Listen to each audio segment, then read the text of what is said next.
Welcome to the Bagchucker Podcast, where we break down life on the road in the NHL. We're your hosts, Chris Mason and Hal Gill, a.k.a. Mace and Skillsy, former NHL players, current broadcasters for the Nashville Predators, lifelong Bagchuckers, dads, brothers, and sons. We've seen it all from the bus rides to the big leagues.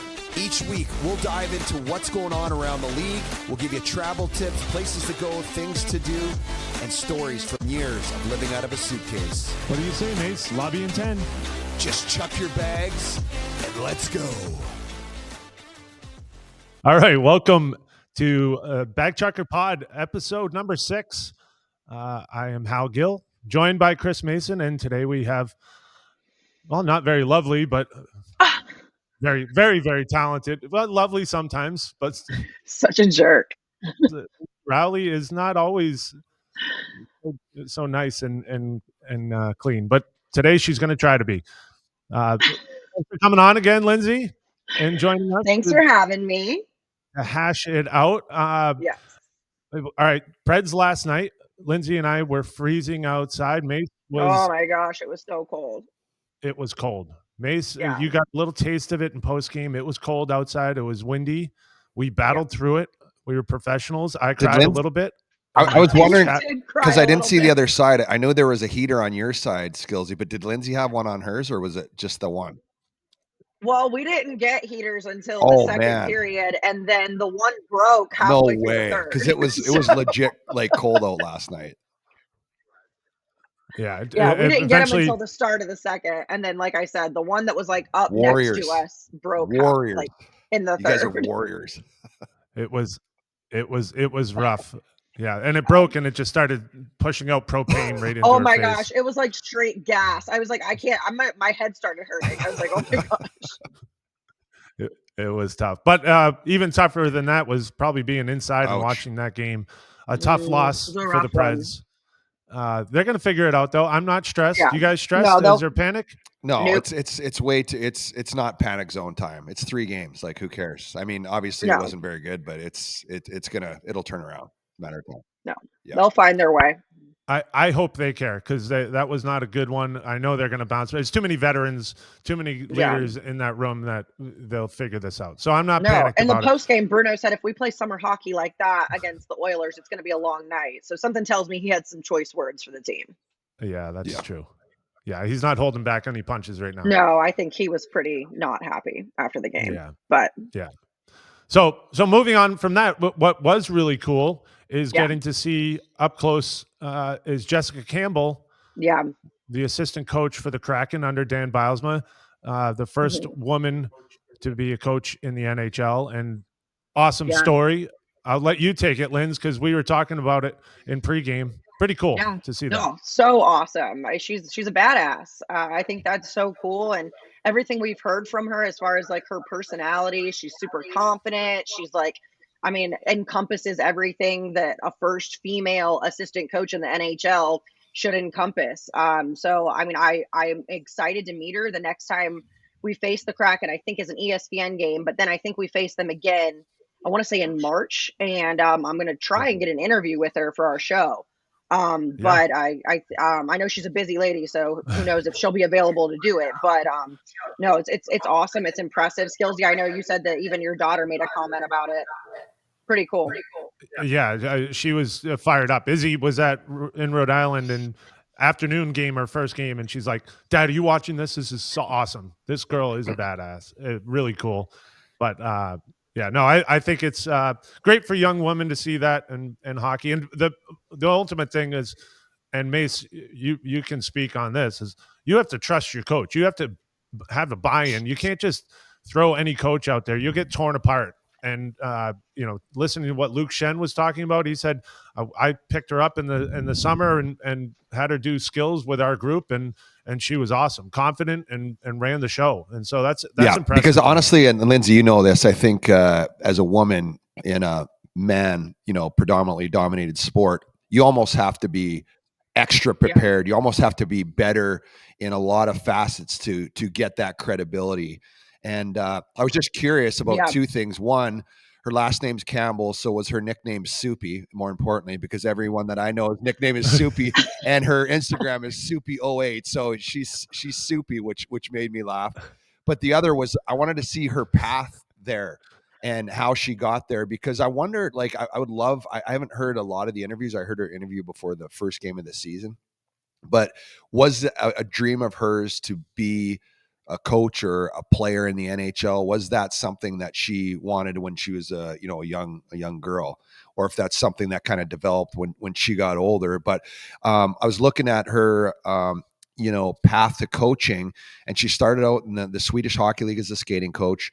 She then went to, she was a skills coach in the DEL, which is the German first division for Nuremberg Ice Tigers.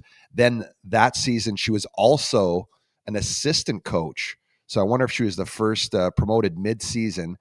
And then from there is when she got hired to Coachella Valley with, I'm assuming it was with Bilesma. 2 seasons there. Bilesma was the head coach. So, and then there, Bilesma comes and brings her. So, I mean, you know what skills, and we all know it's like, you're a coach in the NHL. You are not bringing anybody just for, let's have the first female coach, because your job's on the line. You bring people you trust to get the job done. So this isn't some sort of gimmick or anything like that. As you guys said, and as Luke Shen said, she's the real deal. Yeah. Disco Dan Bilesma he cares way too much about winning to ever do anything to sacrifice that. And he's picking, and he said that. He said, I don't care if girl, guy, whatever. I wanted the best person for the job. And so I think that speaks volumes of and I know he wouldn't do a gimmick. It's for real. He trusts her, and he thinks she's the best person for the job. So good on her, because she kind of, like you said, she had to prove herself. He said, as a fellow female. No, go ahead. Sorry, Mace. No, I was just going to say, I would love to hear her mic'd up in a game. I think that would be so cool. Yeah. To hear her yapping out orders and talking to the guys and showing them film and stuff. So maybe they'll do that at some point, but I think that would be so cool. I'm sure they will. I was going to say, Lindsay, it was just one of my stupid jokes. I was going to say, Bilesma said, if I'm going to Seattle, Soupy's coming with me. So, sorry. Thanks for interrupting me, because that was terrible. I'm glad It should have given you a second to think about it, Mason. I just kept that somehow one. I can't do it. Just keep it in your back pocket. I know she gave you a chance. You got to take that chance to drop that joke. I'll take that out. Yeah. Oh, no, don't. All right. Back to more important things. Like, this is probably the most important thing, is our first road trip to Detroit. We get in, and of course, being the Bagchuckers that we are, we head off to a nice little restaurant around the corner we're all familiar with. And we settle up in the bar. And I don't know if I've ever seen this, where at the end of the night, we had all of the broadcast and all of the Preds coaching and staff at one bar. We took over the whole thing. Now, mind you, for people, don't get too excited. It wasn't like we were at some raging club. It was eating dinner. Yeah, it was not it was not a little crazy Italian drinking. restaurant. No, it was not like that. Yeah, it was. Don't paint that picture that it was some kind of rager. Everybody was just eating, drinking. We weren't on the bar, lighting shots on fire and high-fiving, and wasn't that. No. And to be fair, the coaches were doing their thing and we were doing our thing. We weren't but explain though. But you guys got there first, obviously. I mean, the king and queen, or the Godfather and the Queen of Chuck. I mean, what do you expect? But we gotta how it went. And so the thing was, when you go there, because you guys had the big responsibility of where are we going to sit. That's a lot of responsibility. It is. I think, and everybody has different ideas on where the best place is to sit. Now, when we first got there, because they have a really good happy hour from 3 to 6, there weren't a lot of options, but options did open up. But that brings about the question, if you have your option, where would you sit at the bar if you have your choice?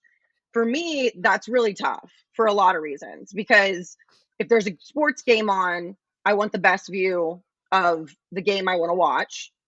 But in the same token, I am a firm believer and enjoy the cushion seat. I don't really want to sit shoulder to shoulder with a stranger if I don't have to. Yeah. So I would sacrifice a tiny bit of the view of the TV if I get the cushion seat. But if I don't care about what's on the TV, I like a corner of the bar seat. Like I would like to be up against the wall, like tucked away. On the angle. Talk to a little more private there. Yeah. So now when I go into a bar, I have to determine, do I want to be social or not? Always when you're by the waitress stand, that's the most social spot because you have people coming and going. The bartender's there. You can have a conversation and you know, if you want to talk, if you want, but then Who are you kidding? You want to be there because you can get the bartender's attention anytime to get another beer. That always helps. It's a good, that's a good place to be. A perk. It's a perk. But if you want like a little alone time, you don't want to talk to anyone, then you kind of hide around the corner and get on the wall. But a lot of times you're not going to get the TV viewing in that spot, is what your point was. Mace, you always like the corner. I like the corner. Right? It's funny because I don't want to talk to anyone else. I just want to talk to you guys because it's our time. And that's usually when we get like, we talk about broadcast and life and, you know, personal stuff. And that's, you know, you have limited time. This is how I look at it. You have limited time to really get into that stuff. And I really cherish that. And funny enough, when we were trying to angle ourselves to the best prime spot, I ended up yapping with somebody for a very long time. And it was very annoying. Oh my God. Did you ever jump on that grenade? That was a stage 5. And you even you angled your body. She was an absolute grenade. You angled me out. So I was like, and I even elbowed you a few times. I'm like, can you help me here? It was getting, But anyway, so that was. I didn't want to talk to her. God, nobody did. But it was, you know, the thing about it is for me, it's the corner because I don't care. I don't usually gamble. If it's hockey, I'll want to watch hockey or playoffs. But I like that corner spot that Lindsay was talking about. Plus, I feel it's the best for like, you know, let's say if it's us 3 for conversation. So you're not like the person's in the middle. Is that what you meant by the cushion spot, by the way? Is in the middle? Or what's the cushion spot? No, I like. Oh, yeah. Oh, absolutely. Absolutely. Yeah, that's great. Yeah. But I like when there's the little corner. So you're kind of like you're at a table, but you're at the bar.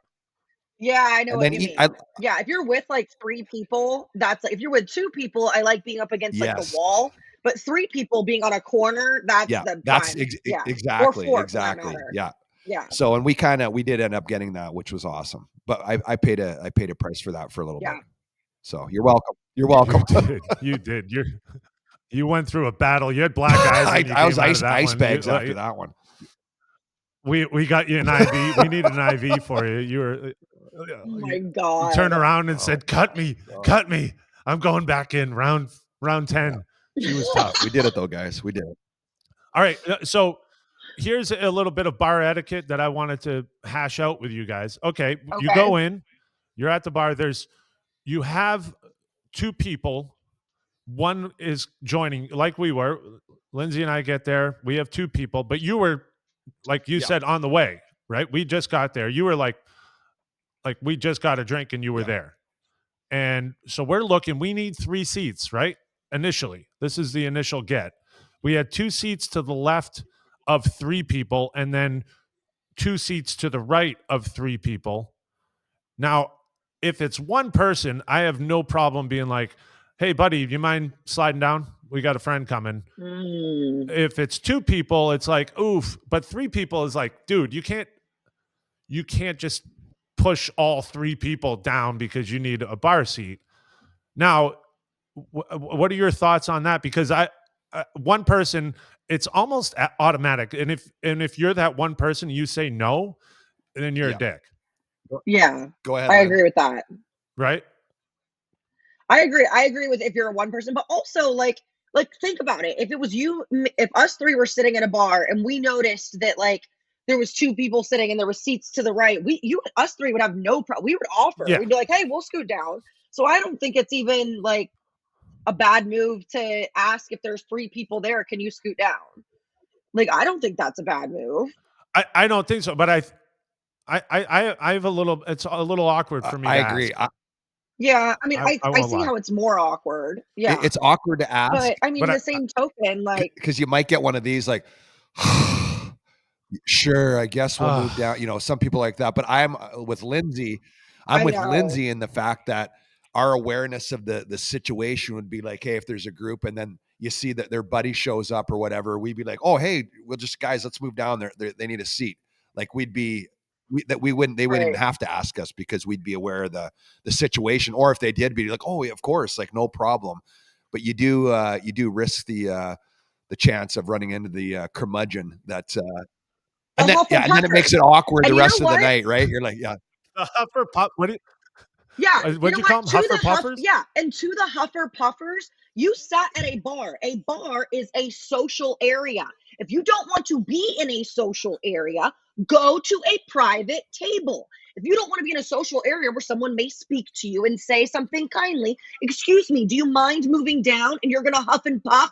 Go get a private table. Stop huffing take puffing. Beat It Street. Get out of here. I love it, Lindsay. Huffer Puffer, table for one, please. By the way, that's one of my favorite nicknames for losers is table for one. That's like just you don't get to sit at the bar. You sit You're a alone, pigeon. you loser. You're a pigeon. Table for one. Beat it. Yeah, if you're upset because someone is kindly asking you or talking to you at a bar is a social area. Yes. If you do not want anyone talking to you in any way, shape, or form, do not. And I sit feel at like the you're bar. all kind of on the same team. Like when you're at the bar, like even That's though you're on not you. together, you're kind of like, Yes. even though you could be cheering for this team, you're kind of on the same team a little bit though. You're like kind of, Right. I guess cordial. And Yeah. Quite It's frankly, like if being you're at a concert. dick, you have no space at a bar. Yeah. It's like being at a concert, right? You're cheering on the same thing. You're like, yay, we're at this concert together. Yay, we're drinking. We're standing and you're at the bar. Hey, yay, this is awesome. Yeah. We're We together. love this atmosphere. Right? Like we're enjoying the fun. ambiance or whatever you want to call it. This is we're all cool and we're all buddies and stuff. Unless you got the stage 5 Klingon, that was your that friend, was almost that was That tends getting to close happen to pulling out the stone cold stunner on that one. But That's social. It's social. That's the old Dumb and Dumber when Lloyd Christmas is sitting at the bar and he's waiting for Mary Swanson and the girl comes and sits and do you know what he did then? No, and I don't care. Like that's what you should have thrown. I wish I was that. I wish I was mean sometimes like that, but it was nice. She knew someone I knew. So yeah, you're always She was the very, nicest. she was nice. All right. Follow up. If you ask someone to move, are you entitled to buy them a drink? No. Like, do you are you? You mean obligated? Do you mean Obligated. obligated? Hard no for me. My language tough. English tough. My language. You know, no Ingy. I don't think so. No. No obligation? No, unless I feel unless you No, like I don't strike think up you're more obligated. conversation and you kind of like become like group buddies and like you're going back and forth cracking Right. jokes and whatever. Right. Or they like trip and fall Yeah. on the way to like the Yeah. next seat. Then maybe They spill their drink Yeah. moving over. Yeah. What? Maybe then you buy them a beer. Okay, I'll clarify.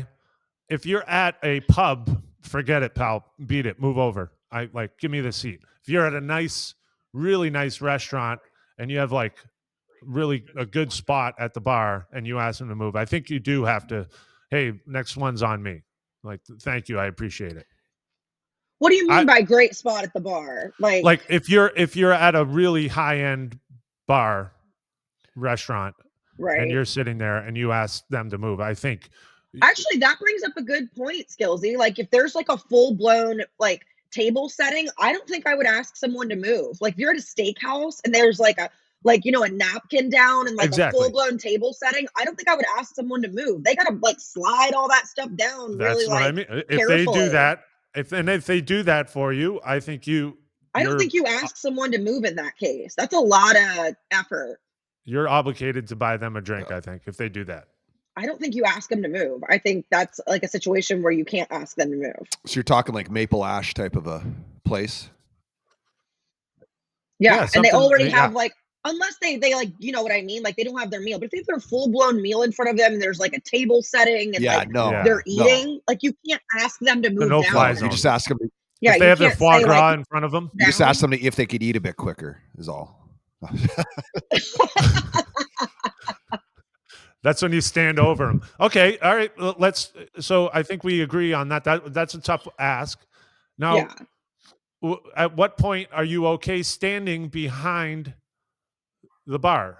Like, how nice does the restaurant? If you go to a nice steakhouse, can you stand behind the bar while someone's eating? Because if you're at a pub, you stand behind the bar, like behind the seats, second row of the bar. You know, like you can set up shop right there. I think. Well, how big? Yeah, I think maybe you can. Yeah. You just have to give like the nicer the restaurant, the more space you have to allow. Yeah. Like a Maple and Ash, you have to allow a solid 1.5 feet. At 1.5 feet, Lindsay, you got to back up. Well, because like that's why I really appreciate the bars that have the back railing. Oh yeah. Right? Like behind, like there's a buffer there, and then But Maple and Ash doesn't have that. No, they don't. But good space, like. But they do have like a little area off to the side, so you could like go over there. Yeah, that brings up another good point. Like when you're building a bar, you have to plan on that, right? I mean, you're building an atmosphere. So if you want people at the bar, then you. Actually, I don't even know. Does Maple and Ash even allow people to stand there? They might not, because I think they like seat the bar. I don't know. I want to say. But any steakhouse, really, like there's some steakhouse bars that are fun. Oh yeah. Right. I mean, like that's the fun part about going to a cool bar and like, you're part of the scene. It's a social thing. But I think that like it's sushi, nice sushi places. Sometimes they get wild and like are fun bar areas. Yeah. I don't want to kill this to death because I could talk about this forever because this is one of my favorite pastimes is figuring out bar etiquette and how to manage all of this. But I do want to bring up a story. Speaking of trying to find a bar and sushi bar where you can find a space where you hide out and kind of go under the radar, and you go around the corner, you tuck in away from all the traffic, so to speak. Right? Especially if you're a celebrity. You're trying to find. I don't want to do it. So let me paint this picture for the people. They need to hear it, for Lindsay. the Chuckers out there. They need to hear it. We're in Vancouver, and we have four of us sitting at the bar. I don't think you were there, Mace. I was there. I met you guys right after, and you and Barn were still. You could barely even tell us what happened, and it was killing us. And then Lindsay looked like she saw a ghost. I was like in tears. So let me tell this. Let me get the story, and then we'll get Lindsay's perspective. Humiliated. So I'm sitting at the bar, and Lindsay's former favorite actor, grew up watching his movies with my mom. Hugh Grant is over sitting minding his own business. He was alone. And Lindsay's like, oh my God, I can't believe he's right there. He's right? Lindsay, you said your mom and you used to watch loved his movies, like especially Notting Hill, Mickey Blue Eyes, like just my mom and an amazing British actor. So Lindsay is going back and forth in her head, and she couldn't focus on anything else other than, should I go say hi?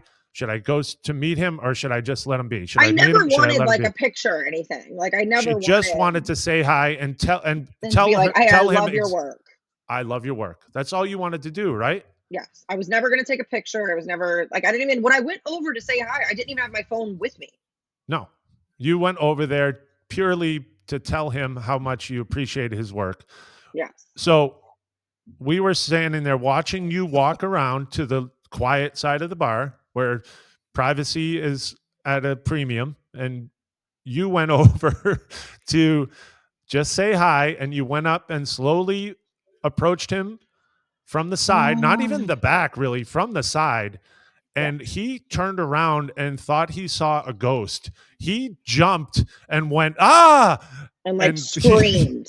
Like the entire bar looked over. And I must have been, I would say at least, being generous, at least a foot away. And I said, "Excuse me, Mr. Grant." And he turned around and was like, "Wah!"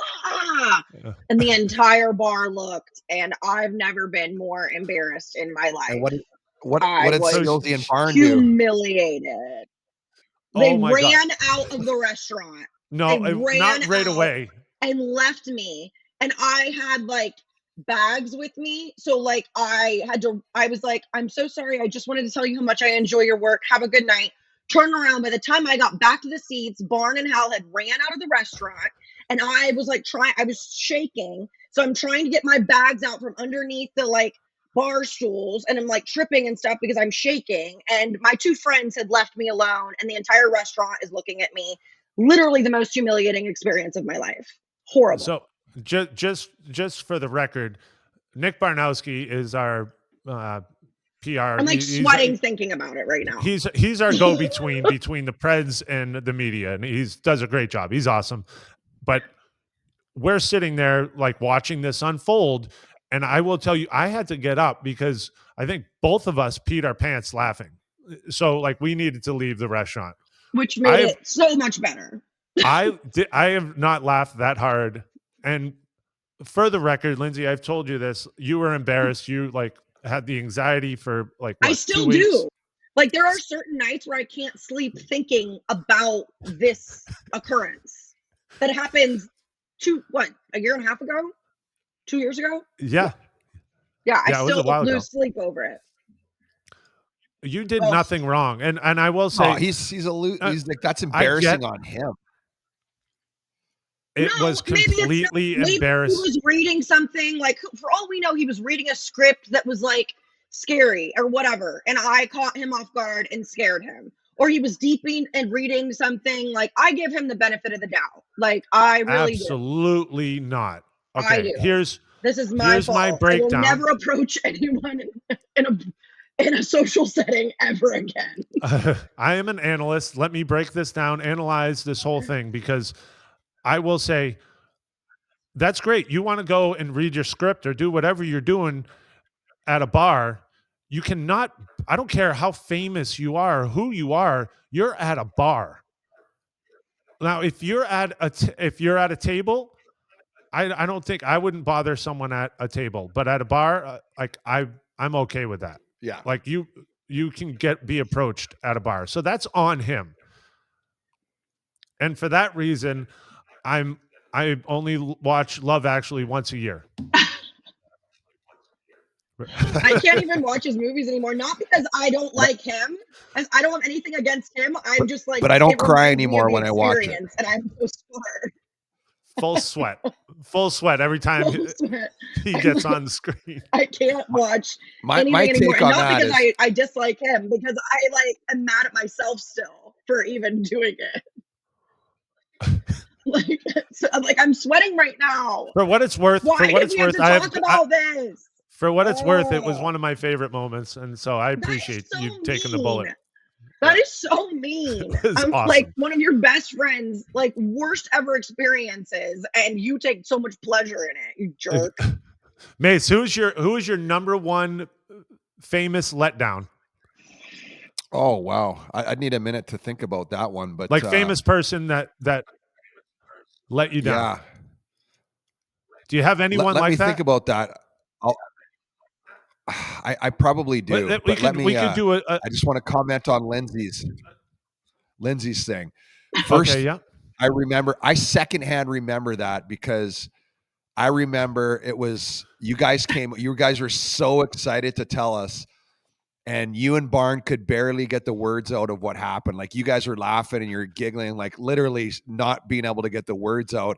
And Lindsay looked like she was just the most dejected I've seen Lindsay ever in the history of knowing Lindsay. I FaceTimed my mom crying. I was like, please tell me you have video of this. Sleeping in Ohio. I wish, how much do you guys wish you could have videoed this? Because I was crying laughing because you guys are crying laughing. And then I felt bad for Lindsay, but I think you don't like Hugh Grant anymore. That's embarrassing. That's an embarrassing reaction, and I feel for you, It's Lynn. not that I don't like him. I'm mad at myself. I don't hold anything against him. I'm mad at me. I will never approach a famous person ever again. It's all on him. All on him. It's I'm like I didn't even 95.5 want a blame. picture or anything. I just wanted to say, hey, I love your work. Have a great night. I'll think about the celebrity thing. Do you have a disappointing one? Well, I think mine's pretty friggin' obvious. Well, yeah, you got one for sure. I just don't want to meet the famous people. I don't want to meet people because I don't really need to know people to be like they're awesome. You know? Yeah. For me, you know what kills me is like I meet famous people and they're all like short. You know, like actors are like. You mean like height wise? Like yeah, like height wise. No, not short with me. Although, I know. I'm like. Although that's. Well, everybody's short to you. You're a freaking. I know, mammoth. but it's like I look at them and they're larger than life on TV and in the movies, and then I see them and I'm like, it's like they're not. You know, like I met Taylor Kitsch, who's Friday Night Lights, and he was Reagan's a badass running back, and a great Canadian actor, and I love his work. He was one of my heroes, and I met him, and he's like, he's not a huge guy. He's just a little guy. So which guy was that? I didn't. People. Who was that? Yeah. Taylor Kitsch. Taylor Kitsch, is that his name? Which guy? He's Friday Night Lights. Friday Night Lights. Taylor Kitsch. Am I saying his last name right? Let me look him up. Canadian I don't know actor. who that is. Yeah, I think I know who it is. Yeah, well, Friday Night Lights. If you don't know Friday Night Lights, then please, not the movie. The actually, oh, he's a little guy. Yeah, he's a little guy, but he plays a running back. Big. Oh man, drinking beers and living large in Texas, and he's the. It says 5'11", but maybe that's not true. Yeah, well, I know, but I'm 6 foot. So yeah, well, 5'11" isn't that short. Yeah, so everyone's little. But he's the running back, and he's like the stud. It's like he's like jacked, and he's, you know, I thought he was bigger. Anyway, he's awesome. Yeah. Like the nicest guy and a great actor, and I love it. But you know, that's why I'm not an actor, because I'm a big freak. Anyway, we're gonna have to break that down. We're gonna have to get a list and talk about favorite celebrities, ones you'd want to meet, ones you would meet, and then the real question is, do you approach them, and how do you approach them? Where do you approach them? No, because Lindsay knows how to not to do it. No, what are you talking about? Can we give a shout out to Charlie, by the way? Can we give a shout out? Charlie's there's Charles. Charlie. Charles is the best. I don't think I'd ever approach a celebrity unless it was Charles, obviously. But Charlie is the celebrity in our world. But I just don't care. I literally don't care. Exactly. So I wouldn't ever approach anyone. I don't think I could have done it any better though. Like, it's not like I ran. I 2 feet away was like, "Excuse me, Mr. Grant," in a quiet voice, and still scared the crap out of him. Apparently, it's a great story. But we all have to break that down on another episode. But for now, I think we have to cut ties and let her go. Is that a wrap, Mace? You got anything else? No, I think that's good. Lindsay? That's good. I gotta go to Orange Theory. Lindsay's got to go work out. I do. You've been dedicated though. Good on you. Orange Theory. You've been going hard. Going hard. Yeah. Trying. Yeah, you got to stay fit. Mace just wrestled a black bear in the woods or something. Whatever. No, I did not. I actually voted this morning. I voted. And Hal wrestled Talon. Yeah. You did what this morning, Mace? Because you're an American. I voted. Yeah, I voted. I actually voted American citizen. My constitutional right. Yeah. Can we do? Can we? You did. Can you do me a favor on this podcast? Can we never talk about politics ever again? We'll never ever talk. I did not. I don't. That's the only political thing I'll say. We keep that off of here. We got enough bar politics that we can talk about. We don't need the real stuff. Yeah, bar politics. I'm game. Yeah. All right. Well, thanks, guys. Lindsay, go get your workout. Love you. Mace, go be Father of the Year. And I'll try to do something productive with my life. All right. Cheers, guys. Peace. Make sure to support us, follow us, give us your feedback, and let us know what you think of Bagchucker Pod. Cheers.